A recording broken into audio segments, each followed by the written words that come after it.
An active duty master sergeant in the Army Special Forces is facing 60 years in federal prison. You want to know why, guys? He's accused of betting $33,000 on Polymarket and winning $409,000 using non-public information from a classified mission he'd been personally read into.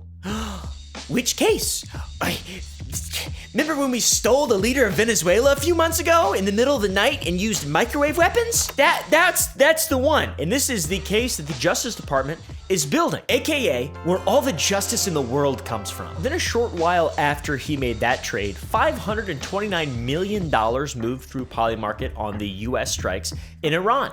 6 wallets created in 24 hours before the bombs dropped split roughly $1 million in profit between them. The accounts are anonymous, obviously. The trades hit Polymarket's international site, meaning they are outside US regulators' reach and nobody's getting charged for any of that. There's a bit of an asymmetry here that makes rational people like myself and many others, I'm late to the party on this, honestly. It makes us really angry though. We want to go, "Ah!" To be honest.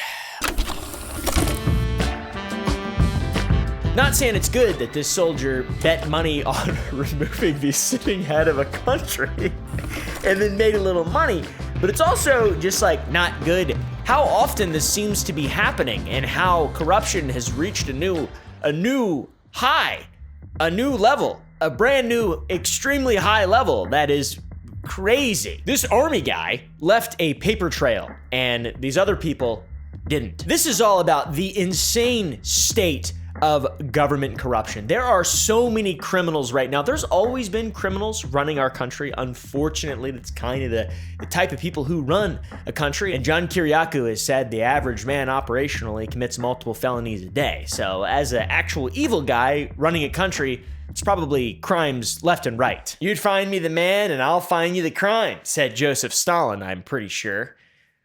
Either that or it was my Arnuki beast whispering to me in my sleep.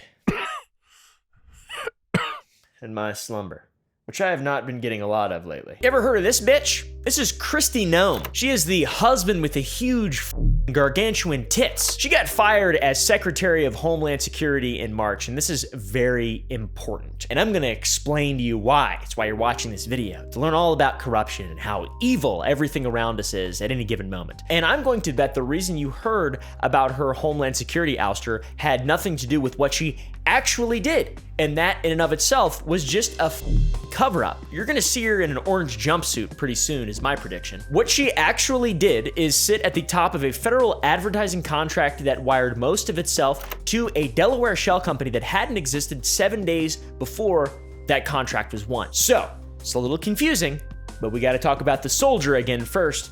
Then we'll come back to Madam Secretary. This soldier who won money based off of his insider information in regard to yoinking the sitting head of a country, his name is Gannon Van Dyke, which is a really cool name. He's 38 years old out of Fayetteville, North Carolina, and an active duty Special Forces Master Sergeant. Pretty cool stuff there. I love the military. The Justice Department charged him with 5 federal counts: unlawful use of confidential government information. Imagine if that got charged more frequently, to sitting members of Congress and the House. Theft of non-public government information. Imagine if that got used more frequently with Congress and sitting members of the House. Commodities fraud. Imagine if that got used. Wire fraud and making an unlawful monetary transaction. So apparently it's illegal to be told and know that we're about to go steal the sitting leader of a country and then bet on it. Apparently that's illegal, even though that is literally what our government's been doing for a really long time, just in a more roundabout way. Not Polymarket bets, but like, other stuff that has less of a paper trail and is honestly less fun. This is the first time anyone has been criminally charged for insider trading on a prediction market. And Polymarket and the rest of these platforms have been running for years. Until April 24th, the Justice Department had never built a case on one of them. That makes the Van Dyke case the test case. By the way, I think this whole thing is total bullshit. I don't think it's good. But you're gonna make a martyr out of this dude. You're charging this guy a veteran who they're notoriously mistreated by the government. You're charging him. Meanwhile, there is so much evidence, extraordinary evidence for extraordinary crimes committed by democratically elected officials over the last 60 years, and none of them have been charged. Like, this is so stupid and unbelievable. Anyways, guys, here's a minute by minute, beat by beat. This guy's a real bad guy. Still think it's wrong, but it's laughable, all things considered. Let's be real. December 8th, 2025, Van Dyke signs a non-disclosure agreement and is read in a classified U.S. military operation in the Western Hemisphere. The mission is the capture of Nicolas Maduro. December 26th, one day after Christmas, and 18 days later after he signed his NDA. He opens a Polymarket account under an alias, smart man, and starts buying yes shares on markets tied to U.S. military action in Venezuela and Maduro being removed from power. Polymarket, for the audience that hasn't used this evil platform, is a prediction market. Users buy contracts that pay out $1 if a specific future event happens and pay nothing if it doesn't. There is a yes side and a no side. It's binary, it's very simple. It's even simpler than the stock market. Is this gonna happen? Yes or no? The price of a contract reflects what the market thinks the odds are, standard style betting stuff, and Polymarket's main international site does not require users to verify their identity, and that is the platform that Van Dyke opens an account on. Very important. He spends roughly $33,900 across the trades. Then the Maduro operation goes live in late January, and Maduro is removed from power in a swift and violent way. Van Dyke's position clears at $409,881 in profit. Very good bet. Honestly, I wish he'd have thrown me a bone. But unfortunately for this guy, who is kind of an idiot, you don't open a brand new prediction market account 18 days after walking out of a classified read-in by total accident. It's because he had insider information that he did all of this. So that's the government's theory of the case. The defense will spend the trial trying to walk as much as they possibly can back, I assume. He pled not guilty just yesterday. Mr. Van Dyke is an American hero, is somebody who is charged, unfortunately, with something that is not a crime. We look forward to vindicating his rights. And if he loses in some sense or another, he's facing up to 60 years in federal prison, which I think that is obscene, and I hope to God that that does not happen, because that is what a waste of making an example out of a guy making some money off of some bullshit stuff that politicians have been getting away with, and the elite have been getting away with. I mean, you're allowed to short entire countries. Did you know that? Did you know you can short an entire... Did you know... Man, this is bullshit. I'm starting to think this shit's rigged. Yeah. In the meantime, even allies of the current administration, the ones doing this, have gone on record saying that he should be pardoned. The president himself was asked about this case directly, and his answer seemed to defend the soldier without endorsing the trade. He basically said nothing. Personally, I think that this guy should be pardoned. I hate gambling, and because I know that if I allowed myself to do it, I would lose everything. I would destroy my own life because of it, or there's a potential. I probably wouldn't now, but I don't drink, I don't do drugs, and I don't gamble. And no, I'm not a Mormon, okay? I don't do these things because of choice, because I know that my brain, I get into shit, all right? I get into shit. And lately, I've been really getting into loving my wife, treating her good, and trying to build cool shit for the future. It's kind of what I've been getting into. Not so much drugs, alcohol, and gambling. So I think that this guy should be forgiven, and I don't think that it hurts anybody, to be honest. Now, these other people, though, that we're about to talk about, I would like to at least know who they are and see the context, because this guy isn't the only guy who's been using insider information to place bets on these weird new prediction platforms that just sprung into existence over the last few years. The United States has hit Iran twice in the last year. The first time was Operation Midnight Hammer in June 2025, in which we absolutely destroyed Iran's nuclear program. I'm talking decimated it, guys. Fordow, Natanz, Isfahan. Then the second strike was February 28th, 2026, in which we totally decimated their nuclear program again. Their nuclear program that was decimated, but also still existed, but also, thank God, Iran doesn't have nuclear weapons, which they definitely had.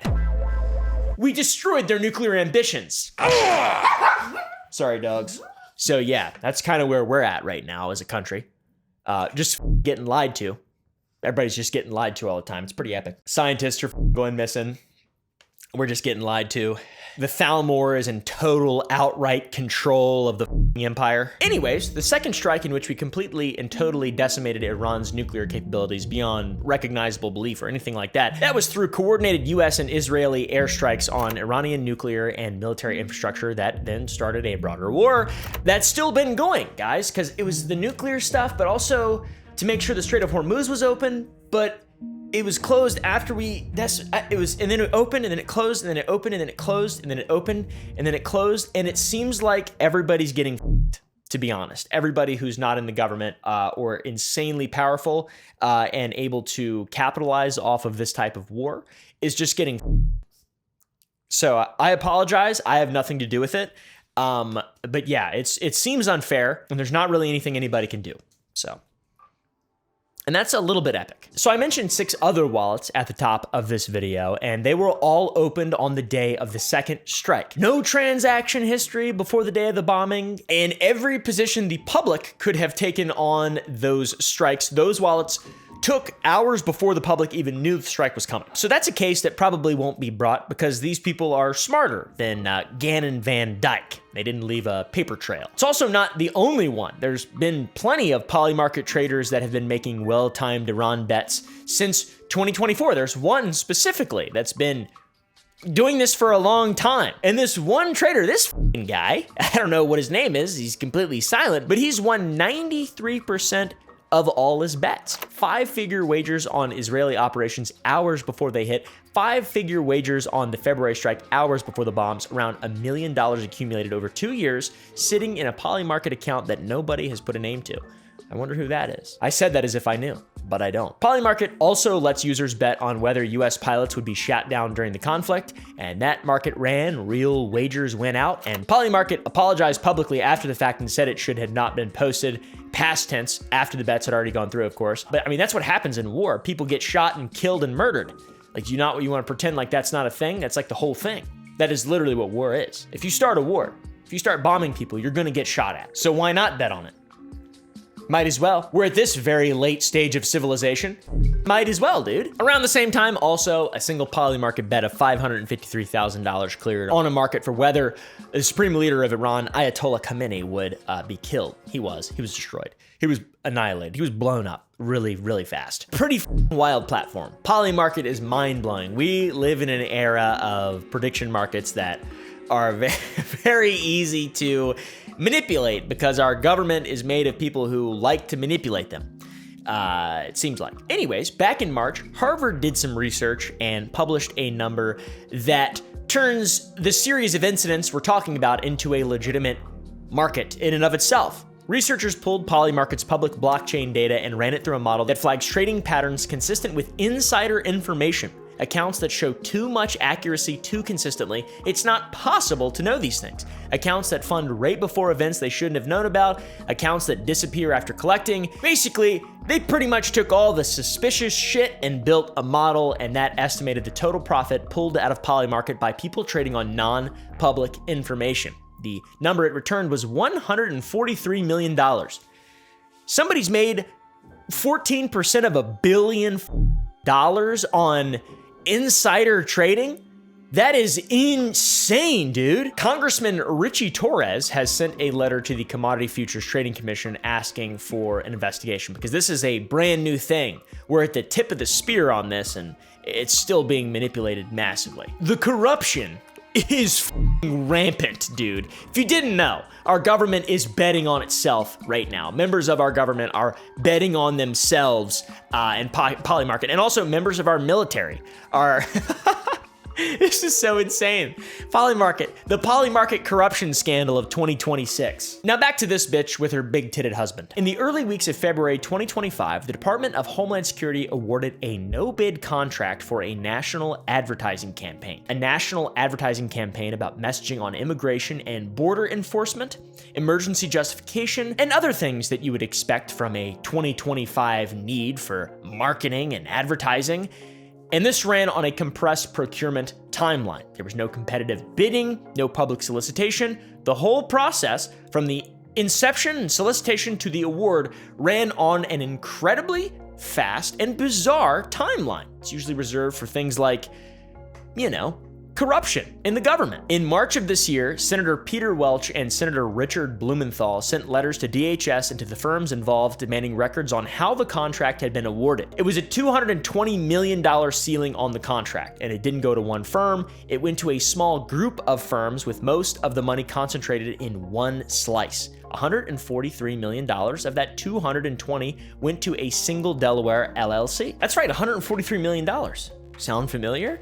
It's the same amount that Harvard found, or right around the same amount. But that's just a coincidence, though. Not a lot of coincidences nowadays, it seems like, on the internet, but that is just a coincidence. The number's the same, it's weird. It's kind of weird. Anyways, this LLC, this Delaware LLC, was called Safe America Media, and I believe it. I believe that that's what they're about, Safe America. Safe America Media was registered with the Delaware Secretary of State on February 6th, 2025. The DHS contract was awarded on February 13th, 2025. 7 days. Huh? That's the gap, 7 days. 7 days between Safe America Media existing as a legal entity and Safe America Media winning a $143 million slice of a federal contract for a national advertising campaign on immigrant enforcement. Now, is that legal? Well, we're going to talk about it. The Welch and Blumenthal letters from our congressman asked Safe America Media for the basics, basically who owns it, what the operating address is, who its subcontractors are. Basically, is this corruption?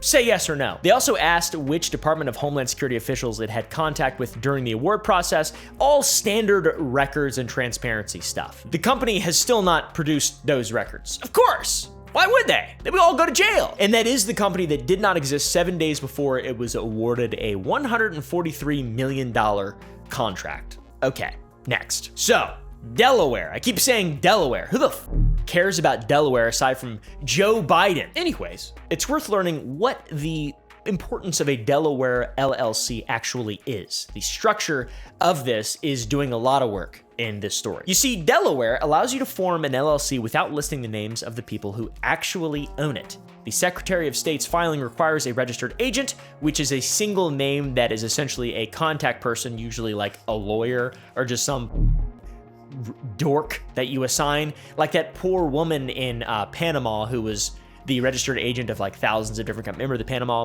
Papers video I did, I think last week? I forget, no, 2 weeks ago. Yeah, it's really shady and really weird. But Delaware does not require and does not publish the actual owning members of LLCs. Doesn't have to. You can have one owner, 10 owners, or a holding structure that hides who the real owners are behind another LLC in Delaware. Public records will show you the filing date, the registered agent, the registered address, and the company name, and that is it. Forming one just takes a few hours, costs a couple $100, and there is no waiting period. Now, this matters a lot, especially for a federal contract, because a no-bid contract bypasses the normal process where the awarding agency vets the company that's bidding. So a company was just created in hours, and then 7 days later it was awarded a no-bid 140. This reeks of dog poop and shit and jizz. I don't even know what that smells like, but it reeks of it. Just like a pungent, who the made that thing? No competitive review, no audit window. If you're an awarding agency and you want to send money to a specific entity without the public seeing who actually owns it, send it to one in Delaware. Specifically, send it to one that your friends created in Delaware and that they'll pay you from eventually at some point. It's all legit though. You're allowed to do this stuff. You're allowed to do this stuff. For some reason, you're allowed to do this shit. You're not allowed to do the whole friends thing. That's corruption. You're not allowed to scam the American government and taxpayers. You can't do that, but you can make it opaque. You can do that and then make it opaque, and then it's kind of allowed. Like what Kristi Noem did. In Safe America Media's case, the public filing lists the company's address as the residence of a Republican operative in Virginia named Michael McElwin.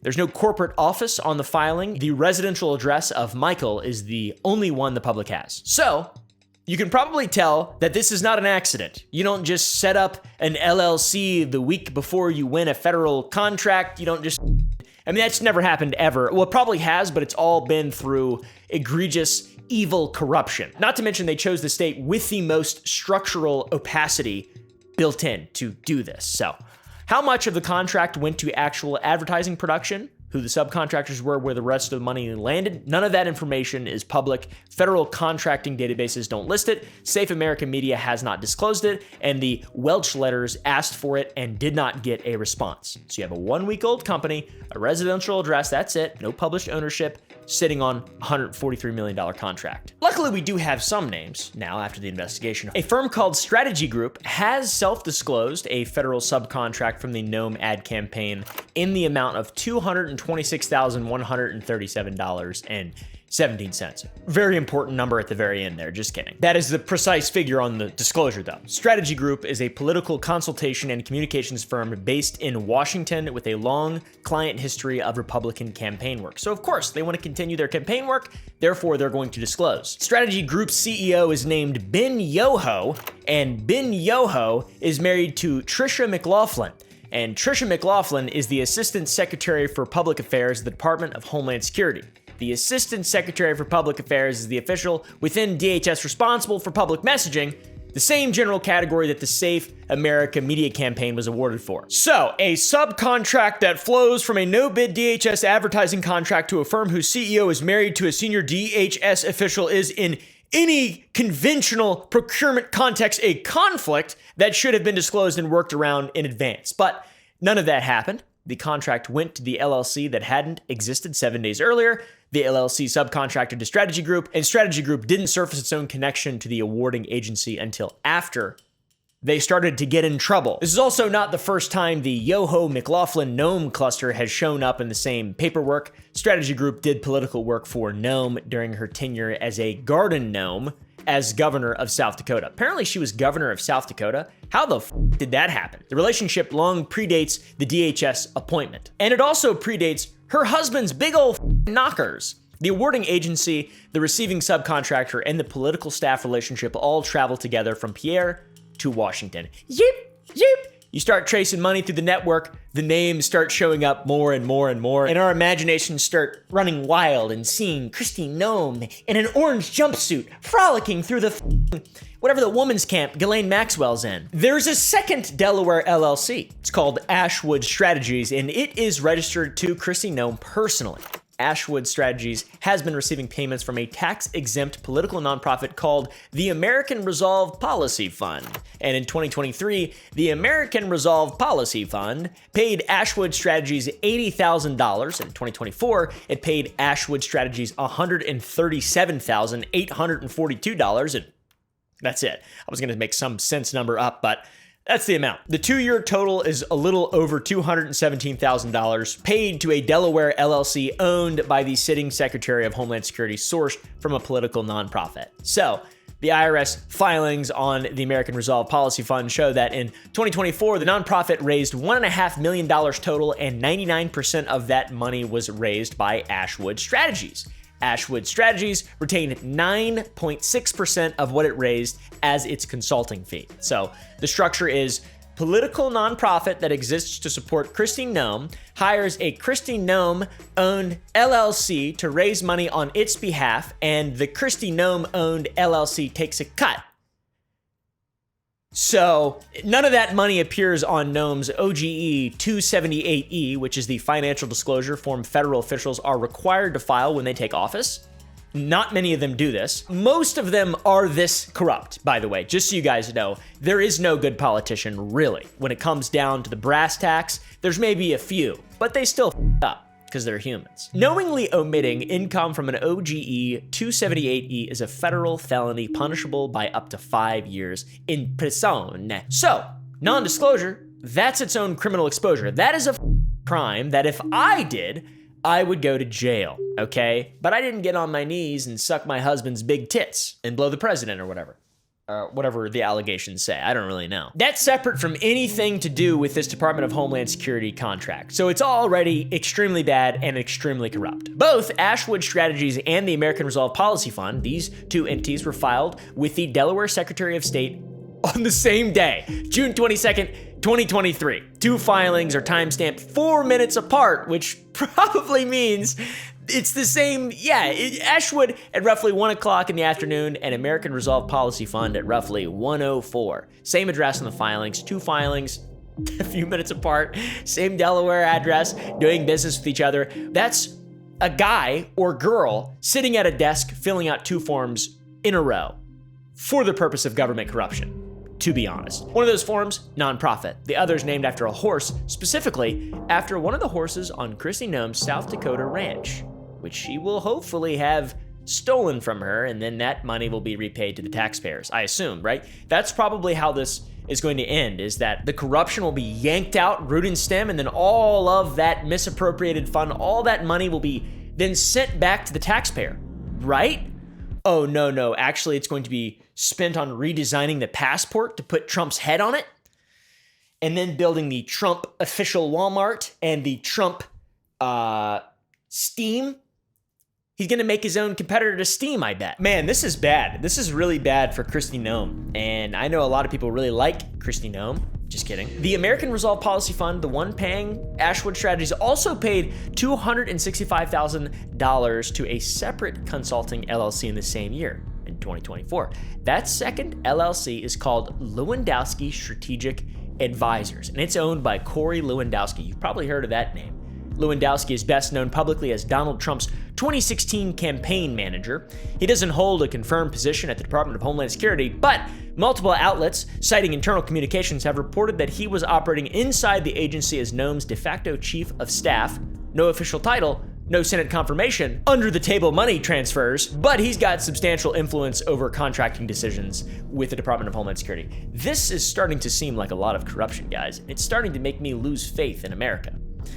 Just kidding. Nothing can make me lose faith in America. Our founding fathers created a beautiful vision, and we've gotten it pretty far, and it's starting to fail, and it's starting to fail, and it's got really far at one point, and then it started to kind of go back down, and then it's like, oh, wait a second, this is really bad. This is so bad. Oh my God. Money means nothing, and we're all just indentured servants, and it's all meaningless, and it's all just a big game. Corey Lewandowski's name will come up again before this video is over because he has a big old hog that Kristi Noem likes sucking. For now, though, all you need to know is that the same dark money fund paid him too. So, same sources of money, same years, same problems of disclosure, different guy. No big giant breasts, by the way, on this guy. So this sounds like theft and government corruption. It's actually simpler than theft. The people who funded Noem personally were the people whose firms received subcontracts from the agency that she ran, and the people who handled her political NPR machinery were the same people the dark money nonprofit was paying directly. Okay, so Tara, visually articulate that.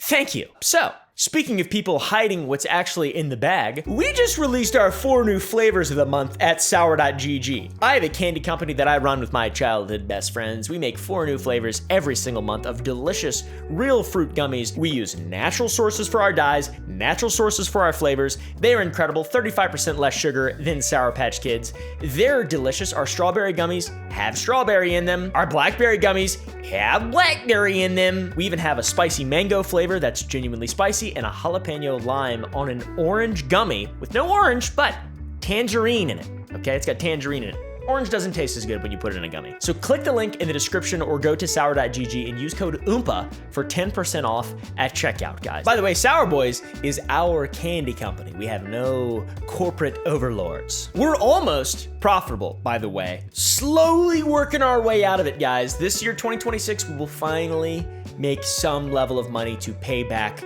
the unbelievable amount of debt that I've incurred over the last couple of years, all right? All to build something that I really love that hopefully you guys will love as well. So yeah, don't buy corporate slop, support the little guys at sour.gg. It's the name of our gummies, little guys.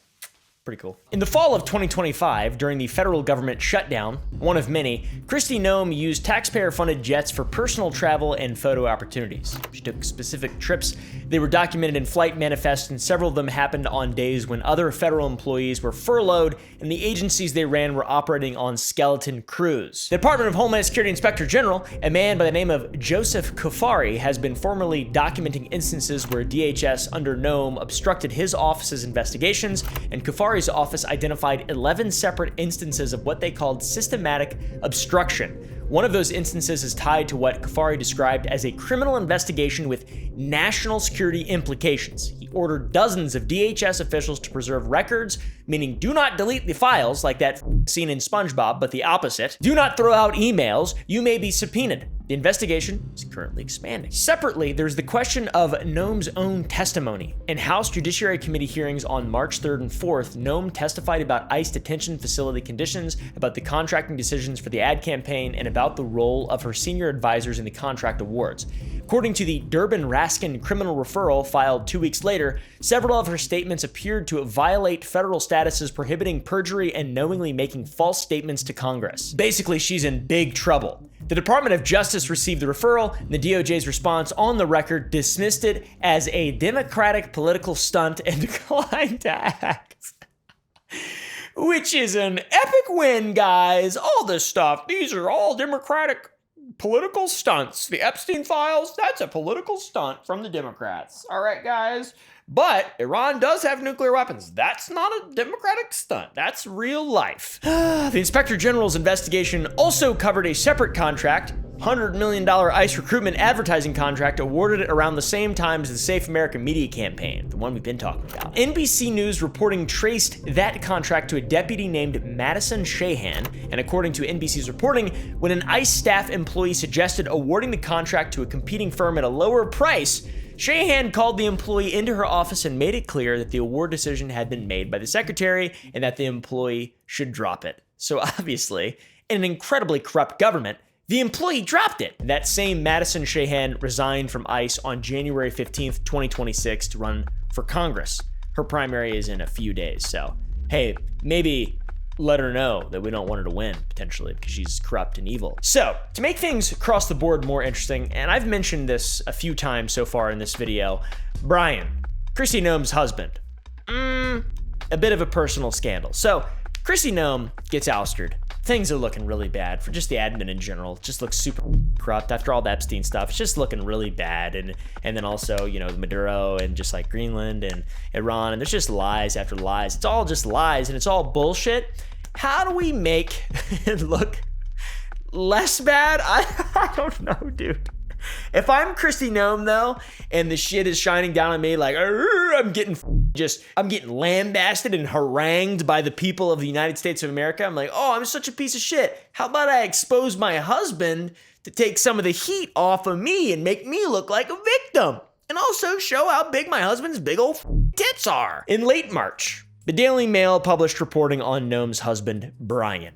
It was quite unusual and corroborated, fortunately, by Slate, and the Daily Beast, and the New York Post. The thesis on this video isn't about what is in these photographs, even though those are two big old feces. Okay, guys? The thesis of this video is about why the is that such big news? Why do I only know about Brian's big old tits? And I have to actually research Kristi Noem to be able to find out about real corruption in the government, dude. Like, this is such bullshit. Our system is so and it makes me crazy. It makes me want to levitate around. I feel like an old crazy guy. So old Brian's running around for quite a while just jacking it online, I guess, with big old boobs on. I mean, that's weird shit, but all more power to him, okay? I'm not gonna kink shame. For all this prudish pedantics that have earmarked the current conservative administration and just conservatives in general for the last couple years, I've never seen a more degenerate group of freaks and weirdos running our country. Genuinely. Who are these people? So anyways, on top of that personal scandal, the Daily Mail, the most reputable, I'm talking, this is the CNN of all CNNs. They are not allowed to lie. They're not allowed to, it's legally, they're not allowed to lie. Anytime an investigator or reporter for Daily Mail lies, they die. Okay? They get killed. I'm lying, by the way. None of that's true. But they reported on an alleged affair between Kristi Noem and Corey Lewandowski. That's why I said she sucked his penis earlier, guys. You heard when I said that. I slipped it in there, all right? It's a big, you know. At the March 4th House Judiciary hearing, Noem was asked the question directly, and she called it tabloid garbage. But alas, she didn't say no. She didn't deny it, which is just the classic politician PR Oh my God, dude. Just lie under oath, all right? Add it to your other criminal exposures, you dumb bitch. Just do it. Who gives a f? So here is the timeline of events. November 14th, 2025, ProPublica and South Dakota Searchlight published reporting that ties Ashwood strategies in the American Resolve Policy Fund payments back to Noam personally. Bad. The money story is now in the public domain. ProPublica. They're the ones who broke it. Incredible work. The next 4 months are the Daily Mail with some Cheyenne reporting, these little things that I didn't cover in this video, but it's about Cheyenne, it's also the Bryan reporting and the Lewandowski affair coverage, multiple stories a week, couple outlets. March 5th, 2026, Trump announces on Truth Social that Noam is being moved out of her position at DHS. He frames it as a transfer to a new role. Special Envoy for the Shield of the Americas. Pretty much every outlet that covers this reports it as a firing because that's what it is. March 16th, Senator Dick Durbin and Representative Jamie Raskin file a formal criminal referral with the Department of Justice asking the DOJ to investigate Noam for perjury and false statements to Congress. And the DOJ's reply on the record dismisses the referral as a Democratic political stunt and declines to act. Then April 23rd, the Wall Street Journal and the Daily Beast report that Noam, 7 weeks after being fired, is still living in the Coast Guard Commandant's residence on Joint Base Anacostia Bowling, which is government, that's taxpayer funded. It looks really bad, and she seems like a criminal, and I hope to God that all this evil and corruption is just rooted out of our government, and that's why I'm talking about it, because I think it's bullshit. And like, what else am I gonna talk about, guys? What else is there to talk about? Nothing. Really nothing. There's not a lot to talk about. Every other moment that I'm not talking about this stuff, I'm just doing stuff that I love, okay? Which I recommend you should do as well. Don't forget this stuff, though. Don't forget these people who run our country, where your taxpayer dollars are going. Don't forget that. All you work for, almost half of all you work for is stolen from you at gunpoint, legally. And it's given to these freaks and weirdos. These degenerates, these lying, scamming, corrupt, sycophantic freaks. Okay, 5 different things. I think I maybe said 5 things. I really don't know. I hope aliens come down and suck them all up. All right? I cannot wait, if the pearly gates are real, to get there and see the line of people waiting to get in, and they're just like, oh, what'd you do? What'd you do? Oh, you were in the government? Fucking Tomahawk missile, dude. There's no hell. Hell's not real. It's just Tomahawk missiles. So, 2 ways to interpret this. Either the personal scandal cycle that always happens to erupt whenever something severe happens that's serious. It's like, oh, there's all this funny stuff that happened. Her husband's got big tits. That's hilarious. Let's forget about it. She's a victim because he's gay, all right? And she got victimized by him, probably. I'm an idiot. I'm doing an impression of an idiot. So one, it's a distraction. It's a distraction that money can't buy, throwing your husband under the bus, or it's just a coincidence. So I don't really know, dude. The Arnuki Beast has a lot of thoughts on news cycle mechanics and the structural asymmetry between paper trail stories and tabloid stories and what the attention economy rewards when they compete in the same news week. Isn't that right, Arnuki Beast? He just spoke through me then. It's pretty sick, isn't it? In August of 2025, Trump fired Coast Guard Commandant Linda Fagan, and Noam moved into the Commandant's house, which is a residence on Joint Base Anacostia Boiling, by federal regulation reserved for the sitting Coast Guard Commandant. That's whose house it is. DHS said that the move to that place was a security accommodation for Kristi Noem. And when Noem was asked about it under oath at the March 4th hearing, she said she rents the facility. She said rents. The Coast Guard Commandant's residence is military housing. You don't rent military housing. Federal officials do not pay market rent on a flag officer's quarters on a military base any more than they pay market rent on the Oval Office. The current Coast Guard Commandant has reportedly told associates he intends to move into the house immediately, and reporting from the Daily Beast, okay, suggests, I'm not going to say that this is extraordinary evidence, but reporting from the Daily Beast indicates Corey Lewandowski has been living in the same residence with Noam during this period, running, in their phrasing, damage control on the Brian Noam reporting. So, out with old big tit, in with old tiny cock. So she was fired on March 5th. 7 weeks later, she was still in the Coast Guard Commandant's residence. She was moved or whatever. And she was allegedly staying there with the guy that she allegedly slept with, but didn't actually deny under oath, which is hilarious. So every single part of all this corruption bullshit is just more little tiny corruption bullshits. I started this video with a soldier facing 60 years in prison, potentially. During that part, I mentioned senators. We talked about Kristi Noem and her corruption. We talked about a lot of corruption in this video. This is a corruption-forward video. Let's look at some senators, okay? 2012, after a high-profile insider trading scandal involving members of Congress, Congress passed the Stock Act, which is the Stop Trading on Congressional Knowledge Act. Glad that act was passed. The law, on its face, makes it illegal for a member of Congress to trade securities based on material non-public information they obtained through their official duties. Meaning if they learn something officially, they can't use that information to then enrich themselves. Which seems like basic shit. That seems like you shouldn't be able to control the world and then also capitalize off that control. That's not a fair system. Also, you're being paid by taxpayers. You shouldn't be able to take advantage of all that. It's embarrassing. They shouldn't be able to trade any securities. They shouldn't be able to enrich themselves. They should be a pure volunteer force that literally give their lives to serve us because we pay them for that. That's what my opinion is. There needs to be flagellation. All right, guys? Religious discipline is the approach we need to government, I think. I'm a genius. I'm not. I'm an idiot. I'm really stupid, but I like to envision that. I like to imagine what would it be like if politicians actually cared about the people that they represent and they didn't just take advantage of them and say exactly what they wanted them to hear and then just go back on all their words no matter what. And they're all pieces of shit. And they're literally all pieces of shit. They're all pieces of shit. None of them are human. They're all pieces of shit. They're not people. They're not humans. They're not humans. That's what I think in my mind. And that could just be the Arnuki beast coursing through my blood veins.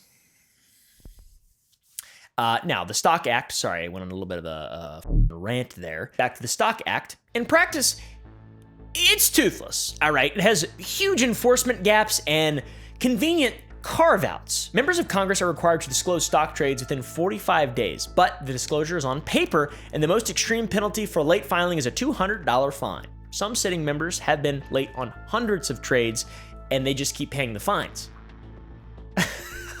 The standard for proving an actual insider trade against a member is stricter than what's required to prosecute a civilian. You have to do more work to prove an insider trade in a sitting member of Congress than on a civilian.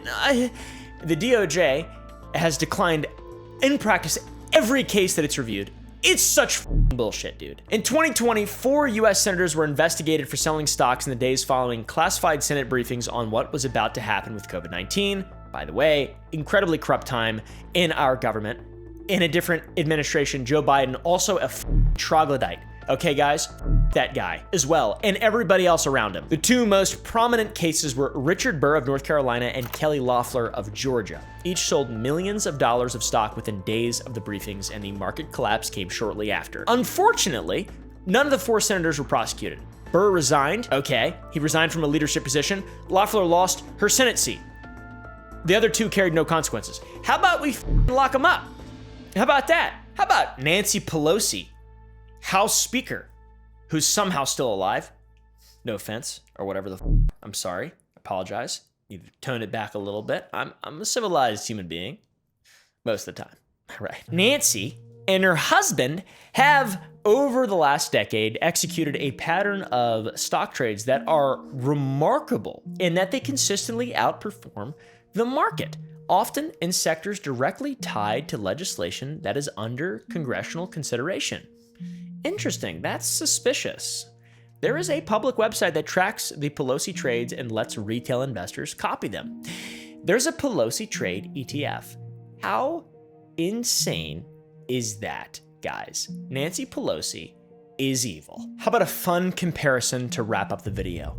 Gannon Van Dyke walked into a SCIF, a secure compartmentalized information facility. Very, important part of our government. It's where confidential information is disclosed to people, and then those people then make decisions based off of that. And this guy was read into a classified U.S. military operation, and 18 days later, he made a market trade on Polymarket based on what he had heard. The Department of Justice charged him with 5 federal counts, and he's facing up to 60 years in prison. Now, I assume he's going to be pardoned.